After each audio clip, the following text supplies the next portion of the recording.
21 అవతారాల్ని ఒక్కసారి స్మరిస్తే చాలు. ఈ 21 అవతారాల్ని ఒకసారి వింటే చాలు. వాటి పేర్లు విన్నంత మాత్రం చేత విష్ణు ప్రీతికి పాత్రుడవుతాడు. వేరొక్కసారి జాగ్రత్తగా వినండి. మొట్టమొదట ఆదినారాయణుడు, సనకసనందనాదులు. దాని తర్వాత వచ్చినటువంటిది యజ్ఞవరాహావతారం. యజ్ఞవరాహావతారం తర్వాత నారదుడు. నారదుడి తర్వాత నరనారాయణుడు. నరనారాయణుల తర్వాత వచ్చినటువంటిది కపిలావతారం. కపిలావతారం తర్వాత దత్తాత్రేయావతారం. దత్తాత్రేయావతారం తర్వాత యజ్ఞావతారం. యజ్ఞుని యొక్క అవతారం తర్వాత వృషభావతారం. వృషభావతారం తర్వాత వచ్చింది పృథుమహారాజు గారి అవతారం. పృథుమహారాజు గారి అవతారం తర్వాత వచ్చినటువంటి అవతారం మత్స్యావతారం. తర్వాత కూర్మావతారం. తర్వాత ధన్వంతరి. తర్వాత మోహిని. తర్వాత నరసింహుడు. తర్వాత వామనమూర్తి. తర్వాత పరశురాముడు. తర్వాత రాముడు.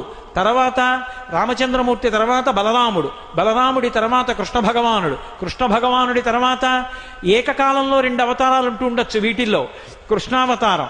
కృష్ణావతారం తర్వాత బుద్ధావతారం. బుద్ధావతారం తర్వాత కల్కి అవతారం. మొత్తం 21 అవతారాలు.